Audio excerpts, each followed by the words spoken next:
Today, we continue the exciting saga of organic macromolecules, the molecules of life.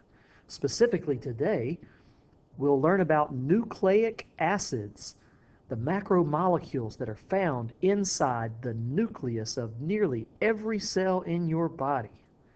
Wow, doesn't that sound fun? We're going to cover concept 3.6 from the Biology in Focus textbook. That's found on pages 64 to 66. So make sure you've read 64 to 66 before beginning this lesson. Nucleic acids get their name because, unlike many of the chemical compounds we've discussed earlier, nucleic acids are very often found inside the nucleus. They're found inside the nucleus, hence the name nucleic acids. Many nucleic acids carry a code. So we're talking about a chemical molecule that can literally store information, and this code transmits important information inside our cells. Now, for carbohydrates and proteins and lipids, we focused on foods that you can eat that are good sources of those compounds. It's easy to think of foods that are high in carbohydrate, for example, bread, pasta, potatoes. We talked about foods that are high in protein, such as meat and beans and eggs. And we talked about foods that are good sources of lipid, fats and oils, fried foods and various kinds of fatty meats and cooking oils and things like that. Well, nearly everything that you eat contains at least some nucleic acid. When you eat a strawberry, for example, as you eat that strawberry, if it's a fresh strawberry, you are eating millions and millions and millions of living strawberry cells, and inside each of those strawberry cells is the DNA of that plant, strawberry DNA, and you are ingesting that into your body. It has no effect, of course, on your own DNA, because as soon as that strawberry gets into your stomach, your digestive enzymes will break it down, destroy that strawberry DNA, and it really is of no importance to us, because the DNA that we need for our own cells to function, we simply manufacture that. Our bodies make new copies of the DNA every time our cells divide. So I mentioned DNA. DNA is probably definitely the most famous of all the nucleic acids. And I say that just because everybody has heard of DNA and has at least a vague concept of what it is. You may or may not know that DNA is an acronym for an extremely long word, deoxyribonucleic acid. DNA stands for deoxyribonucleic acid. And what it is two long polymers that are coiled around each other into a shape that we often refer to as the double helix, kind of a twisted ladder, or maybe you could think of it as a spiral staircase configuration. So you have these two long strands. They are polymers. They're made up of small building blocks. And those building blocks that actually make up the DNA double helix are called nucleotides. So we will take a closer look at what exactly a nucleotide is in just a moment. The reason DNA is important, I think you know this, is because it carries the genetic information that was passed down to you from your parents inside the sperm cell and the egg cell. That genetic information is really just instructions for your cells.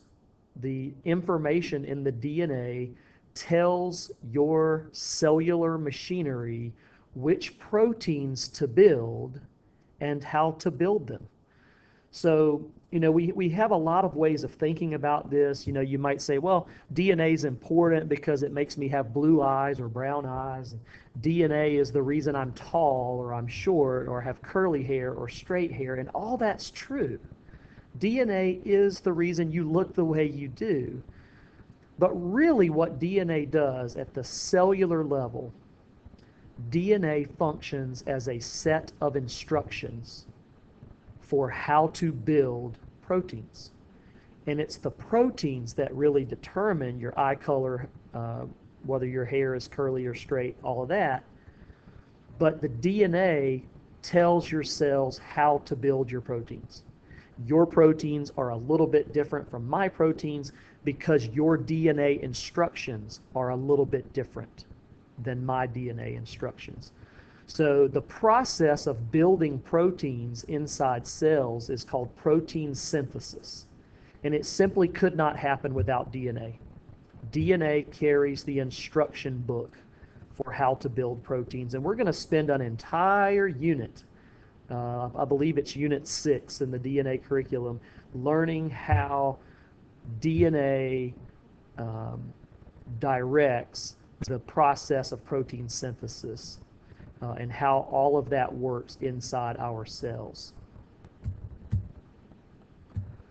Now, on this slide, let's take a closer look at this little box right here. There's a lot to look at on this page, but I want to specifically draw your attention to this little boxed in area. What you're seeing right here is one single nucleotide molecule. This is the basic building block of all nucleic acids. So if DNA is a polymer, which it is, the nucleotide is the monomer. Now think about how that works. Polymers and monomers, you should be familiar with those terms at this point. So starch was a polymer, right? A carbohydrate polymer, and glucose was the monomer. Proteins are polymers. Do you remember what the monomer is for proteins? That's right, it's amino acids. Well, DNA is also a polymer. It's actually a double polymer if you want to be technical. But the building block, the monomer that makes up DNA, is called the nucleotide. And you can see it has 3 components to it. There's a phosphate group right here, which is a phosphorus atom bonded to 4 oxygen atoms. Notice there's a little bit of electrical charge, a little bit of negative charge right here. We've seen the phosphate group before. Do you remember what other important biomolecule contained phosphate group? That's right, phospholipid. The phospholipids, which form a bilayer, which makes up the primary structure of your cell membrane, phospholipids also had a phosphate group. And attached to that phosphate group is a sugar. Now, unlike glucose, which is a 6-carbon sugar, this is only a 5-carbon sugar. That's what pentose means. And if we're talking about DNA, the name of that 5-carbon sugar is deoxyribose. That's where DNA gets its name. And then the third component is this part here called a nitrogenous base. It's a little ring structure that's made up of carbon and nitrogen and hydrogen and other things. Nitrogenous base because it does contain lots of nitrogen. And notice these nitrogenous bases come in 2 main categories. Sometimes the nitrogenous base will only have 1 single ring, like you see in this picture. If it only has 1 single ring, we call that a pyrimidine. But it is possible to have a double ring nitrogenous base, which you can see right here. And then here's another example right here. The double ring nitrogenous bases are called purines. And each base has a name. So adenine and guanine are the purine bases. And in DNA, cytosine and thymine are the pyrimidine bases. Now, some of this will make more sense later on when we go into more detail. But basically what we're talking about here, these nitrogenous bases, if you just take the first letter, C, T, A, G, those letters form a basic alphabet for your genetic code. When we talk about your parents passing down their genetic code to you, that code is written in a 4-letter alphabet. the DNA alphabet, C, T, A, and G. And that simple four-letter alphabet can be used to spell out wonderfully complex patterns that determine the structure of your proteins and eventually determine the traits that were passed down to you from your parents. It really is beautiful how it works. And it is complicated, as you might imagine. So we're going to spend an entire unit on this later on. Now, over on the right-hand side, this would not be a complete DNA molecule. This would be really just half of a partial DNA molecule. But if you look at this strand, this is one strand of nucleotides. So this would be a polymer. Here's one monomer. Let me switch over to my, if I can get my computer to cooperate, I'll switch over to a pen. So I'm going to circle, this is hard to do neatly, sorry. That's one nucleotide. And I'll come down to the bottom. Here is another nucleotide. And let me switch it back because I'm not doing a very good job with that. So that's one nucleotide bonded to another nucleotide, bonded to another nucleotide, another one, another one, another one. That's how you build polymers out of nucleotides. And the process that joins nucleotides together into a chain like this, or a strand, is dehydration synthesis. Every time you add on a nucleotide, water has to be removed, right? Dehydration. And two nucleotides are bonded together. Dehydration synthesis means removing water, joining two things together. So anytime you put monomers together to build a polymer, that's always going to be dehydration synthesis. Now, remember, DNA is not just a single strand of nucleotides like this. It is, in fact, a double strand. And we can see that more clearly in this picture. So this on the left, this is kind of a zoomed out, distant view where you can really see that double strand, twisted ladder, spiral staircase shape that we call the double helix. I didn't label this on the slide, but make sure you know this shape is called the double helix. And if you look here in the middle, you see a close-up of how it's put together. So notice there's a phosphate group. Do you remember the name of this 5-carbon sugar? That's right, it's deoxyribose. And there's the nitrogenous base. You see this one is a pyrimidine. It only has one ring, and it's a thymine. This nucleotide has been bonded onto another nucleotide right here. Phosphate group, deoxyribose, nitrogenous base. Now this nitrogenous base has two rings. So it's a purine. The name of it is guanine.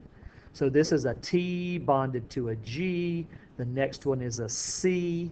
Notice this nucleotide, phosphate, deoxyribose, and the nitrogenous base is cytosine, and that is bonded to another nucleotide, phosphate, sugar, deoxyribose, and then the nitrogenous base, which in this case is adenine.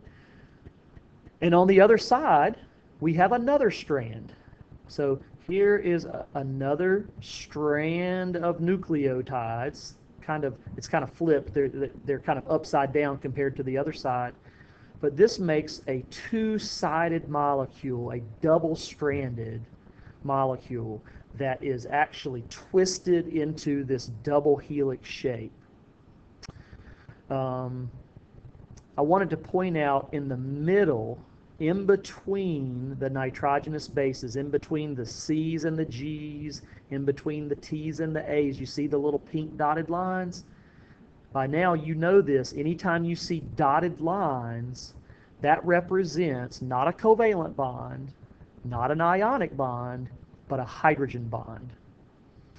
So the two sides of the DNA double helix are held together in the middle by a very specific hydrogen bonding pattern, a very specific pairing of nitrogenous bases where a T on one side always forms 2 hydrogen bonds with an A on the other side. A C always forms 3 hydrogen bonds with a G. C can only pair up with G, T can only pair up with A. So there's a certain pattern to this. And what's interesting about the DNA molecule is that you and I have the same 4 letters, T, G, C, A. Those are the only 4 letters in the DNA alphabet. The reason you don't look exactly the same as me, and the reason neither one of us looks very much like a chipmunk, is because every species and every individual, every organism on this planet has slight differences in the order of those letters.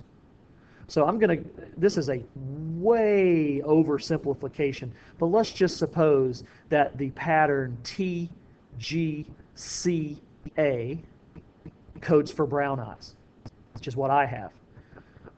Well, maybe you have G, T, A, C, a different sequence. Same 4 letters, different order. Maybe that codes for blue eyes, for green eyes. I'm just making this up, but you get the idea. The sequence or the order that the letters are in is what codes for the information that's being passed down.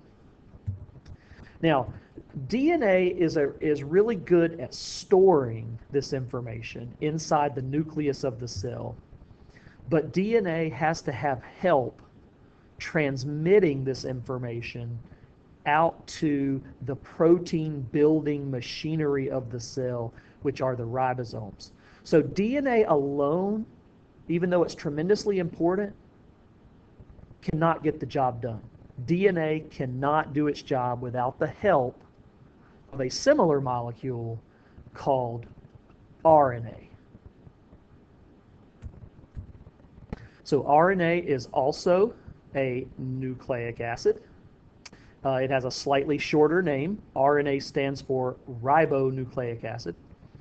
And RNA, like DNA, is a polymer, a long strand of nucleotides which are joined together by dehydration synthesis.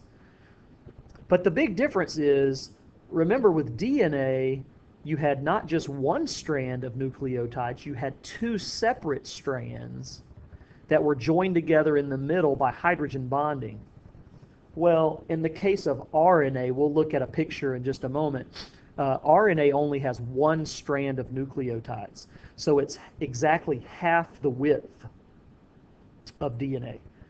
And whereas DNA is really about storing genetic information and also allowing genetic information to be passed down from one generation to the next, from parent to offspring, RNA is about transmitting that code, transmitting the information inside the cell out to the other parts of the cell which build the proteins. Specifically, RNA is used to transmit genetic information from the nucleus, which is where the DNA is located, out to the ribosomes, which are the protein building factories inside the cell. I'm not going to say there's so much more detail I could go into here about how DNA and RNA work together to get the proteins built, and there's actually 3 different types of RNA, and they all have a slightly different job to do inside the cell. I'm not going to go into that detail now because, as I said, Unit 6 is going to be a whole unit, like 2 or 3 weeks devoted to understanding how DNA and RNA work together. So I'm going to close with this. I want you to understand some basic fundamental differences between DNA and RNA. Here I'm focusing on structural differences. So one of them we've already talked about. DNA is a double helix, so it has 2 strands of nucleotides which are twisted around each other in that famous double helix shape. Notice RNA is only a single strand. So they're both made up of a long chain of nucleotides, but DNA is two long chains and RNA is only one. The sugar component, if you'll bear with me, I'm gonna back up to my nucleotide picture. Remember, right in the middle of every nucleotide is this little green pentagon. It's not really green in real life. This 5-carbon sugar. All nucleotides in both DNA and RNA have a 5-carbon sugar. In DNA, the name of that sugar is deoxyribose, and that's where DNA gets its name. In RNA, there is a 5-carbon sugar, but it's a different sugar. It's called ribose, and that's where RNA gets its name. And besides that, the other big difference between the two molecules is the actual identity of the nitrogenous bases. Remember, this is the CGA, well, on DNA it would be CG, A, and T. Those are the 4 letters that spell out the code. Well, in RNA, you have C, cytosine, just like DNA, G for guanine, just like DNA, A for adenine, just like DNA, but the final letter is different. RNA does not have this molecule called thymine. It has a slightly different pyrimidine base called uracil. So the 4-letter alphabet for RNA is C, G, A, and U, uracil instead of thymine. And it's important to remember those structural differences between DNA and RNA. So this concludes my lesson on nucleic acids, and it really brings to a close our study this year of organic macromolecules, the molecules of life. So I thought it would be appropriate and very useful at this point for us to use a little bit of time at the end of this video for review. So notice on the left-hand side, I want you to take a good look at this. On the left-hand side, I've listed some of the polymers that we've discussed over the last 4 lessons. And on the right-hand side, we have the monomers, the building blocks. And I simply want you to think about, I know you can't draw on the screen, but think about how you would draw lines to connect the polymer on the left with the monomer on the right. So proteins, look at your choices on the right-hand side. Proteins are polymers of, yes, amino acids. What about starch? Starch is a carbohydrate. It is a polysaccharide. It is many glucoses bonded together. I don't know why my line is getting crazy. Like, I don't know why it does that. I'm doing something wrong, I guess. DNA, we just learned about, is a nucleic acid.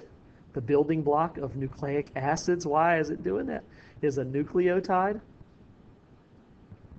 And then notice we're going to have to use one of these answers more than once, because cellulose is also a polysaccharide, so it's a long chain of glucose, just like starch is a long chain of glucose. All right, I think I figured out a better way to do this, so hopefully my lines won't be quite as crazy on this one. So now I want you to match the organic compound on the right with the correct function on the left. So I'm just going to read the function. The first function says short-term energy storage in plants. We know that the quick, immediate source of energy for pretty much all cells is glucose, but when plants store excess glucose, they do so in the form of starch, which is a polysaccharide. As I said, the primary fuel for all cells is glucose. That's certainly true for human cells, and so we carry the sugar glucose in our blood so that it's available for all of our cells to use for fuel. Now, remember, all cell membranes are made up of a phospholipid bilayer. But some cells, plant cells and fungus cells, and actually bacteria cells too, have not only a cell membrane, but an external rigid cell wall. And the cell wall is not the same thing as the cell membrane. Plant cell walls are made of cellulose. And that leaves table sugar, just ordinary sugar that you buy at the grocery store, which is the disaccharide sucrose. All right. Continuing with our matching game here. Short-term energy storage in animals. Now again, glucose is our fuel for energy right now, but if you haven't eaten a meal in 2 or 3 hours, you're probably running low on glucose. Your blood glucose level is low. So where does your body go to access some stored glucose? That would be a polysaccharide. If you were a plant, it would be starch. But for us animals, the polysaccharide that we use to store excess glucose is glycogen. Remember, glycogen is made by the liver in response to the hormone insulin. The sugar that's found naturally in milk, some people have a very tough time digesting this sugar. Of course, I'm talking about lactose. Some people are lactose intolerant because they do not produce the enzyme lactase. Lactase is the enzyme that breaks down the sugar lactose. By the way, I may have said this before. I may have said it 10 times. I don't remember.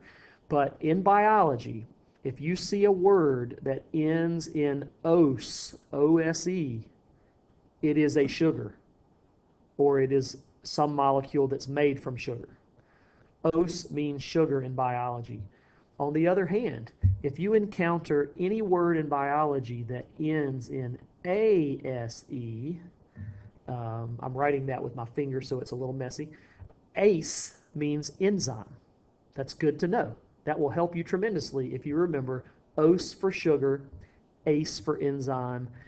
The crunchy part of a bug, the exoskeleton, is a polysaccharide called chitin.